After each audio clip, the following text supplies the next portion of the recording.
Well, welcome back. Gonna continue on this abstract piece. I'm still really in the underpainting exploratory phase. I have an idea of what I'm heading for, but the journey sometimes takes a few detours. So anyway, I'm just gonna continue. A lot of times I'll just start working some white paint, some light grays in here, create some antiquing look, and then anyway, we'll start, and I'll just be painting. I'll make a little commentary now and then, but other than that, just kind of enjoy the watching me work if you want to. So hopefully you'll enjoy this as much as I do. So some whites in here.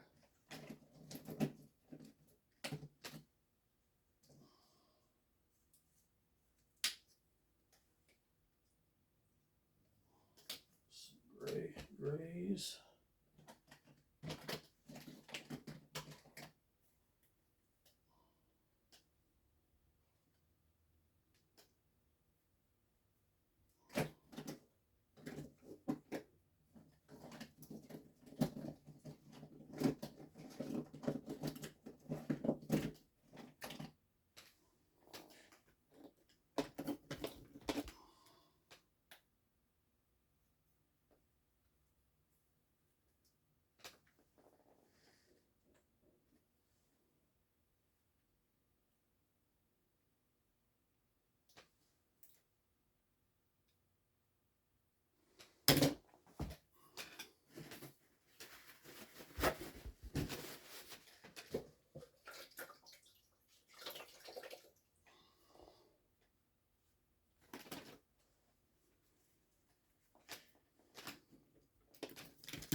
This is just part of the layering process, building up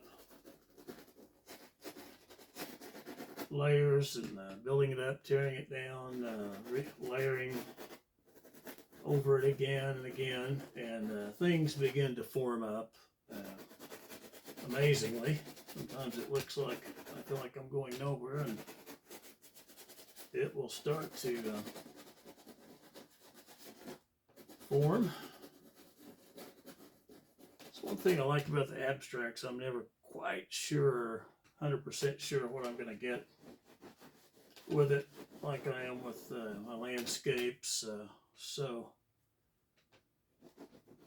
kind of refreshing.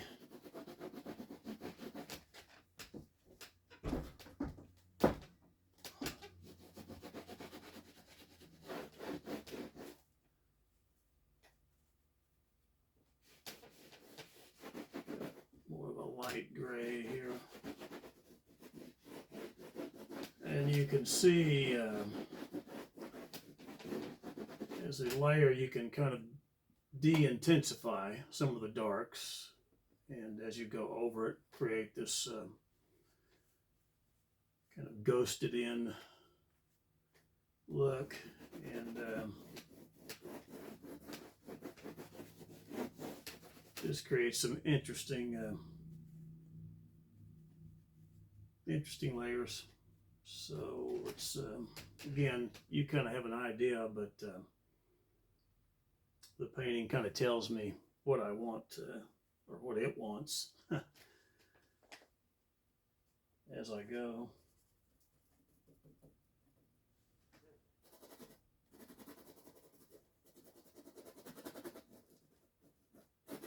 What's that look on camera?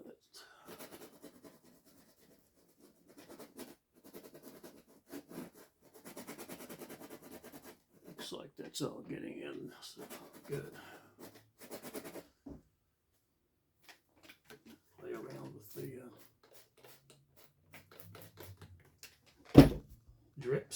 also. And really, you do some collateral damage as you do these layers.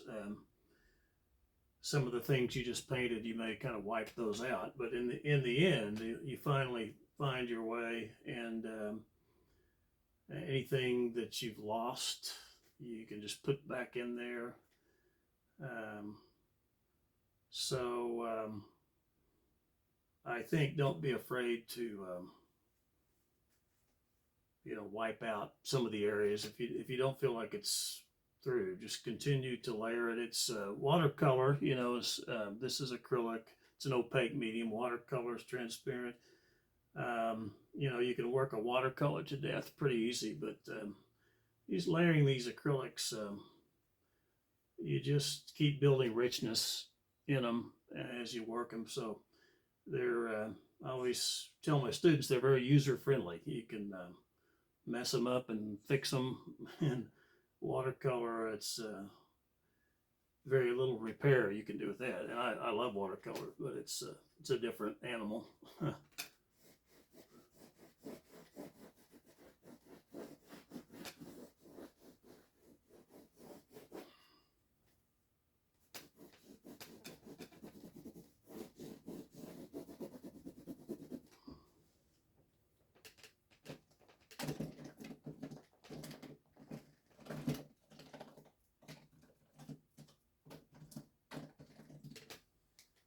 Some of the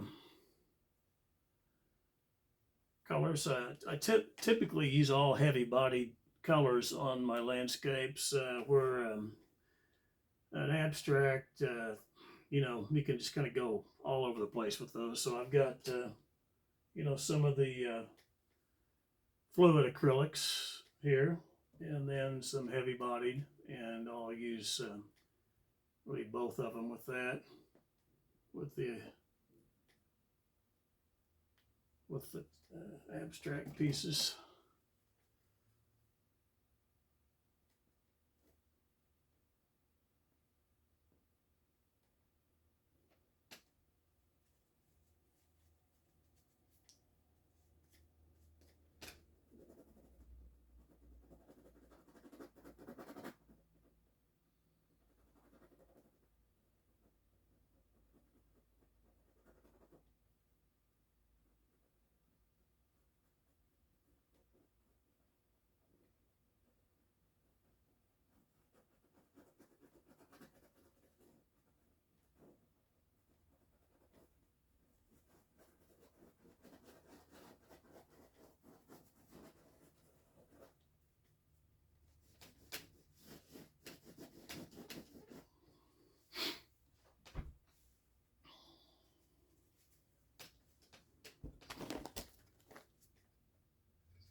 Go ahead, put this top on it. It's moving a little too much.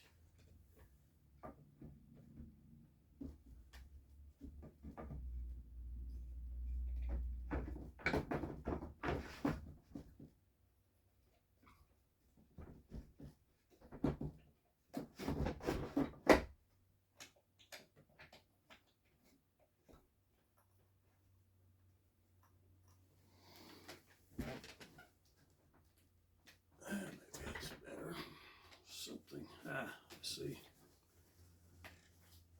Something got up under that.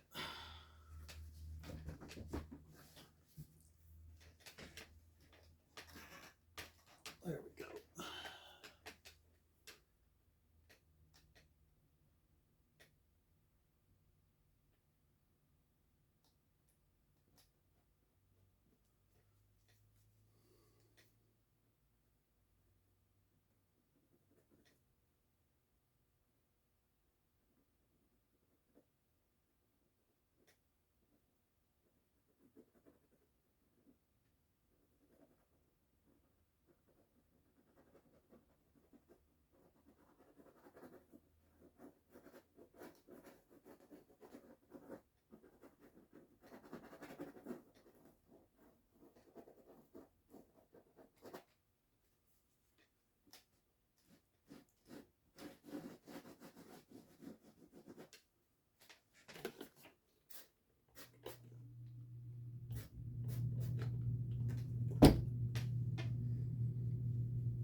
even though acrylic dries fast when you start putting it on fairly thick and then watering it down, you are going to have some delays. Sometimes I'll just use a hair dryer if I want to hurry it along, or I'll just work on a different section of the painting. But the hair dryer, one problem, if it gets real warm, it can kind of make the canvas relax, and so usually it will tighten back up, and if it doesn't quite enough, you can put some clean water on the back of the canvas, will cause it to tighten up when it shrinks. So that's a little tip to get those canvases, keep them from relaxing too much, getting wavy. Okay, play with some other color here.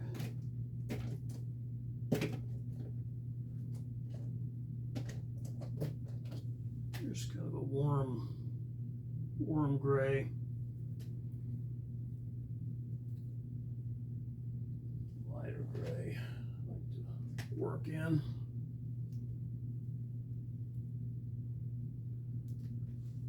Some of the areas.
Some of these metallic colors got a little bit of metallic copper.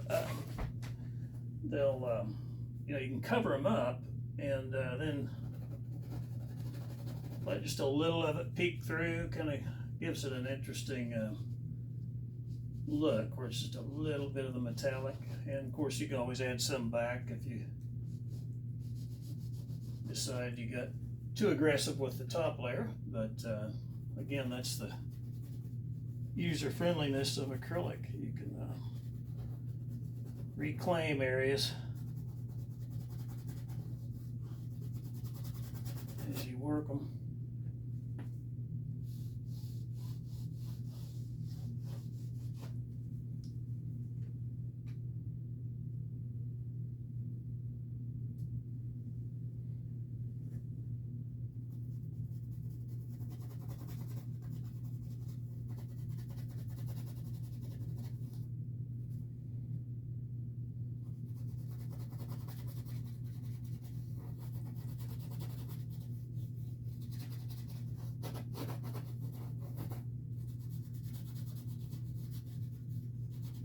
But as you layer them, they just they begin to work together. They create some interesting plays with each other just from the layering process. So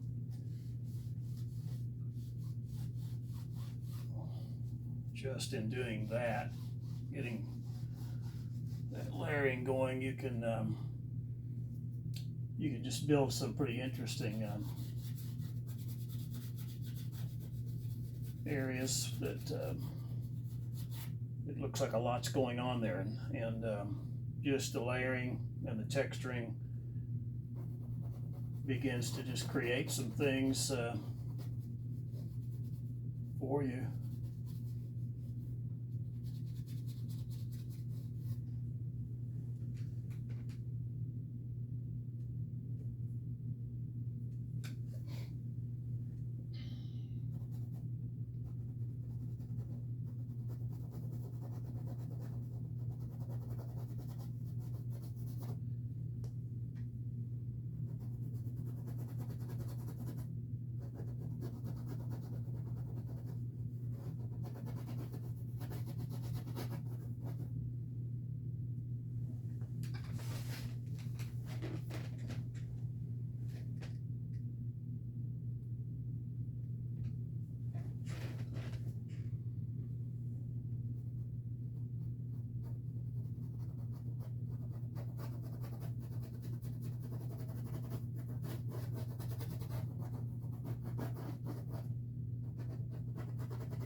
You ever lay paint down in the tube and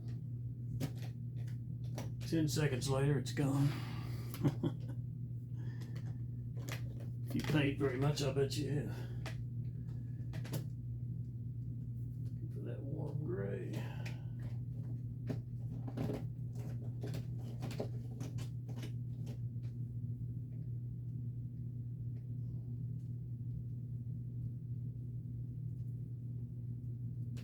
Oh well, we're going to go to a different gray.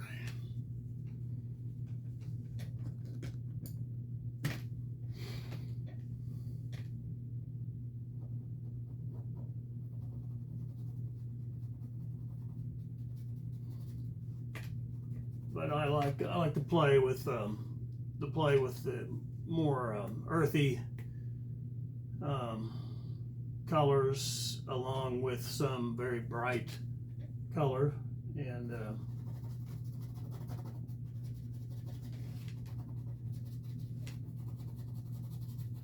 I like the way they work together, the contrast you get with them.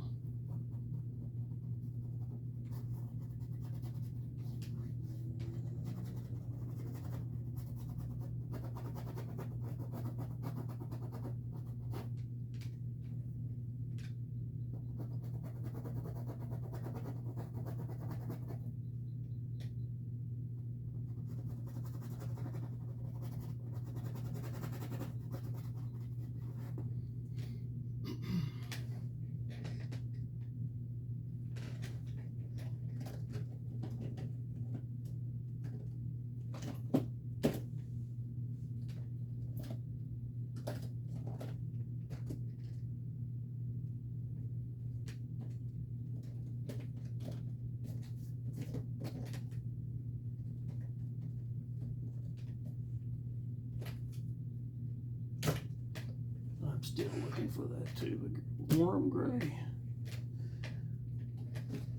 I'll try not to throw a tantrum on camera.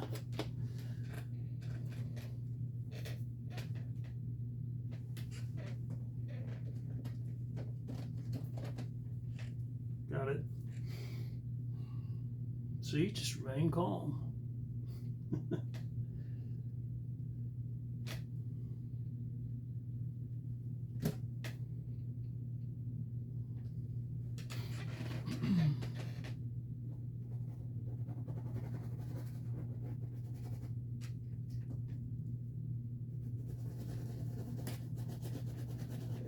Just been kind of scumbling that brush over on the top.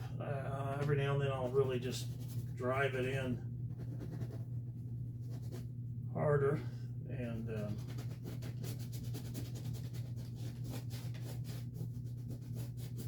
it's really just about having an idea of what something's going to look like, and then searching for it. And again, that's part of the fun of the abstract. I really like the unknown of it.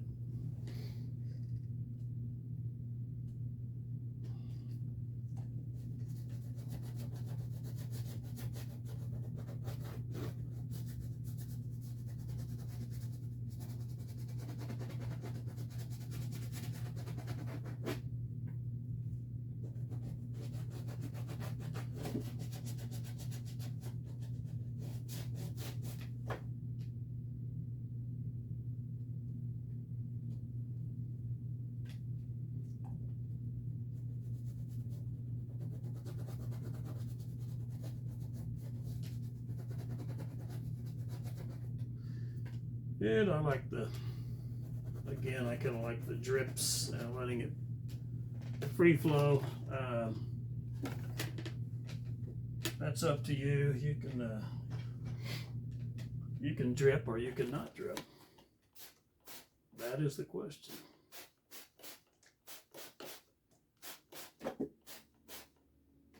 That's really nothing new. That's been around a long time, so I'm not teaching anybody anything profound there. But I enjoy that. It kind of tells me which way I want to hang the painting too. Usually, you're certainly going to hang it the way the gravity takes the run of the paint, typically. So maybe it helps the viewer know which way to hang it.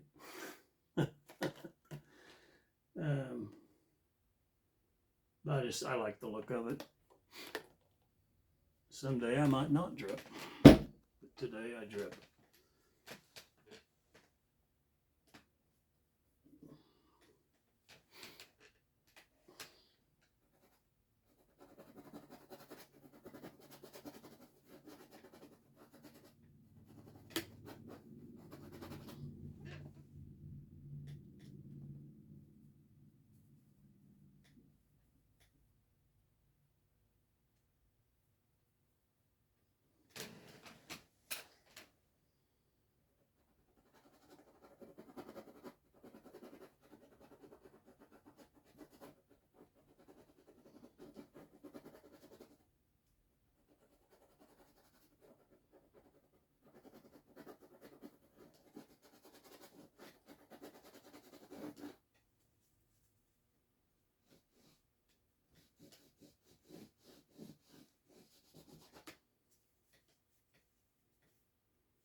But after many years of painting with a lot of discipline and carefully, I was more photorealism many years ago, and enjoyed that, but I got a little burnt out and started going more to impressionism, and then now working on working in some of the abstract work. Again, I think that's why some artists, as they get older, they want some more freedom and not so much technical art and drawing. Nothing wrong with that. It's great, but just want to taste some freedom if we've been doing that a long time. That's why I've gone to it. Not totally. Still love the landscapes and still sell those.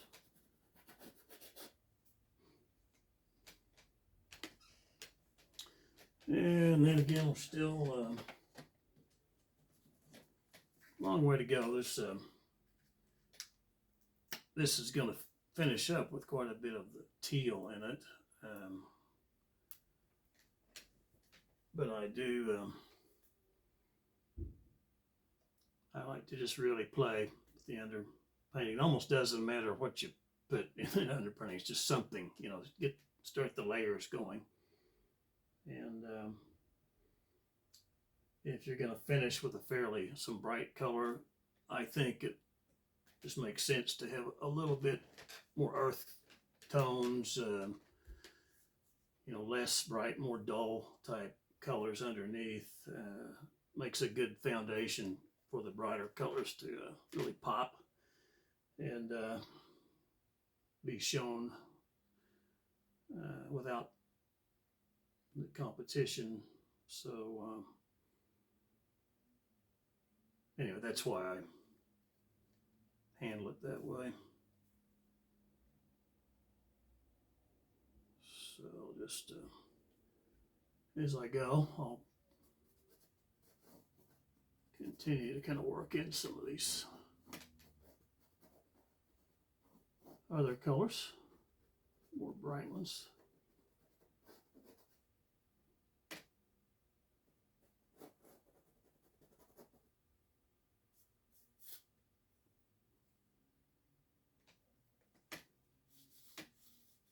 Just on the edge sometimes, just kind of change the look of a piece.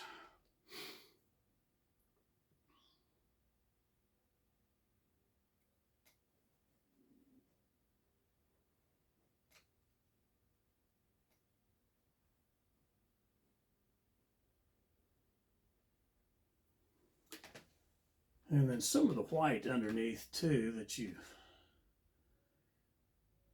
that I'm painting over some areas and with just white.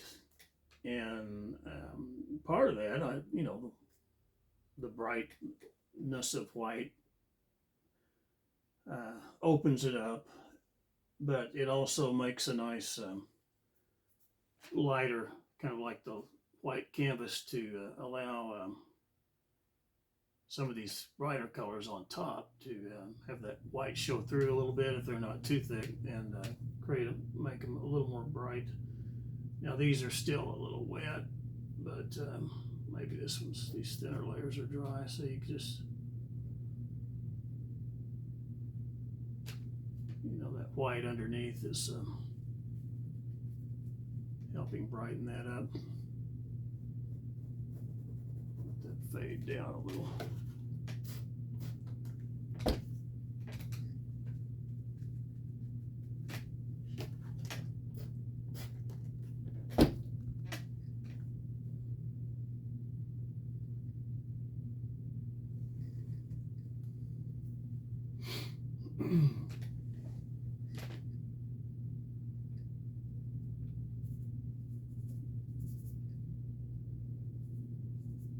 But again, you can have a dominant color, or plan to finish with a dominant color, but you can throw in just a little bit of everything as you're building up to that underneath. And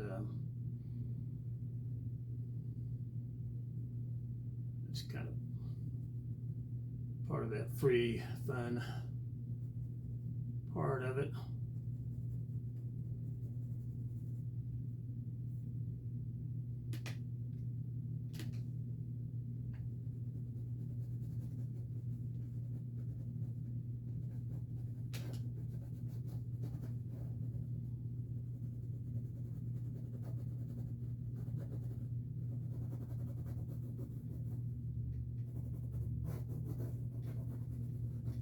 Here, I've just got a little bit of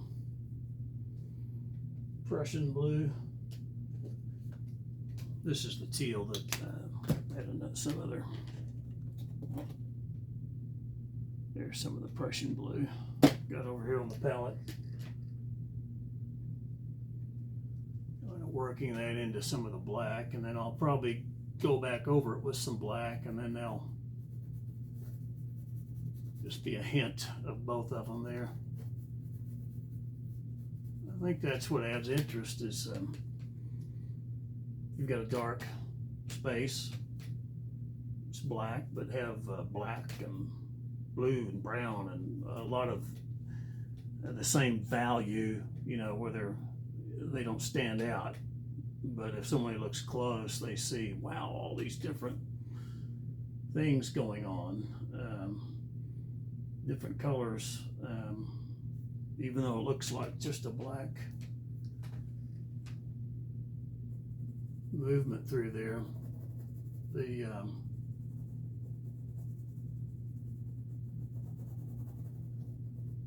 I know an artist I've always liked his work, the Mark Rothko from the I guess 40s and 50s, 60s.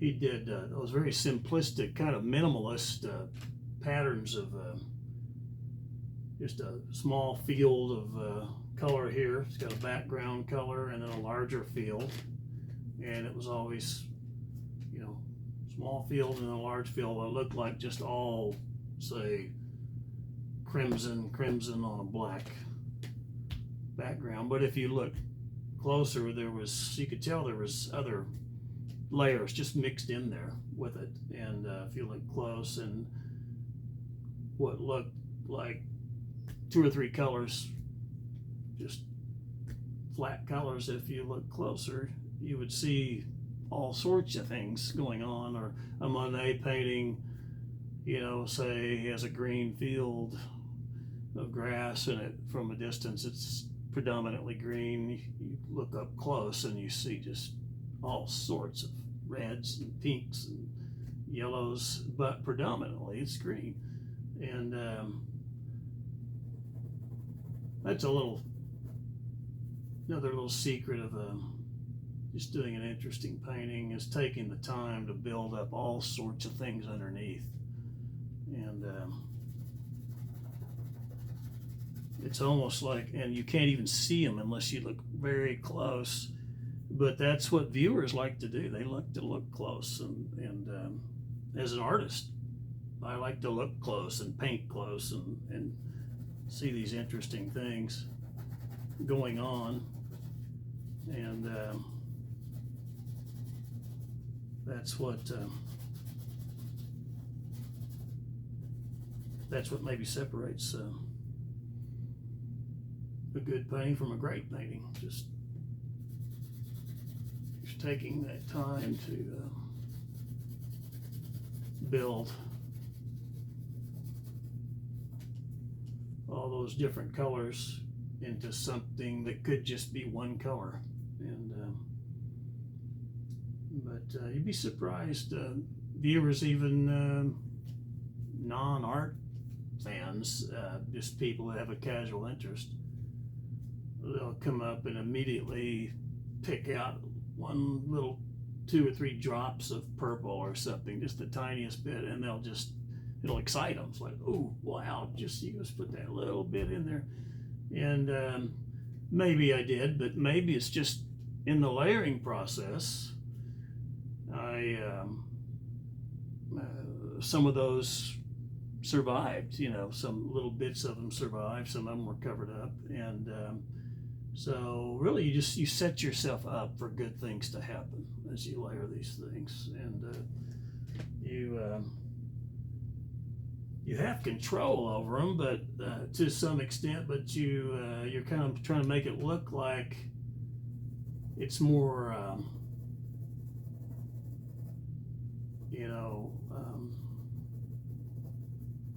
it just happened, more spontaneous. And it was spontaneous, but it happened on its own. But you knew what to throw on there to set it up, or you knew that was going to happen somewhere. And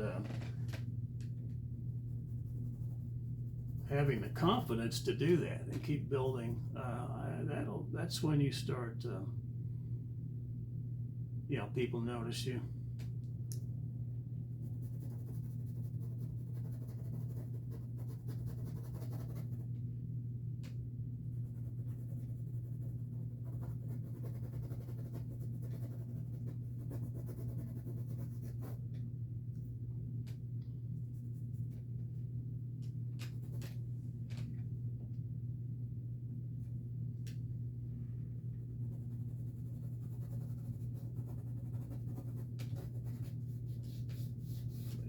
Bit on the edge too. Those edges just seem like borders, but they can be important. You can throw all sorts of little things going on those edges too, and change the look of it.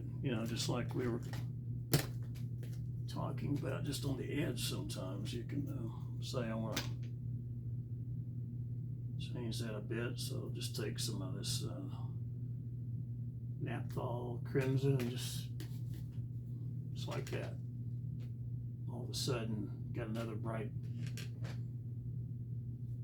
color there.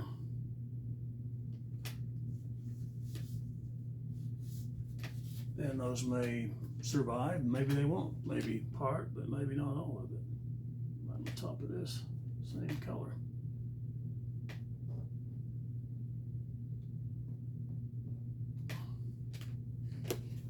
it drips a little.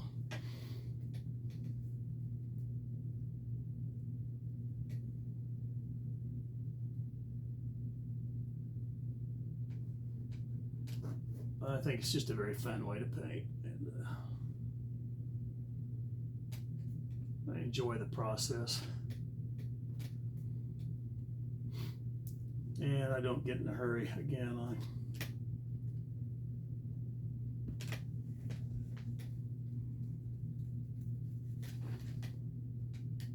I keep moving for your sake, the audience, but I'm alone. A lot of times I just sit and ponder it and enjoy that part of it.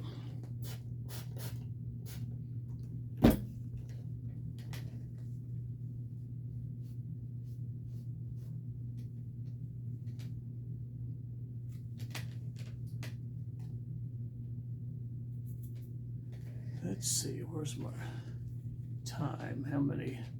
Oh, that's pretty long. Well, I think I'll wrap it up. It's longer than the last one. I'll get back with you the next day or two, and we'll press on this piece. And I hope you enjoyed it. I enjoyed painting as always, and enjoying bringing it to you here on the different media sites. So thanks again. Bye-bye.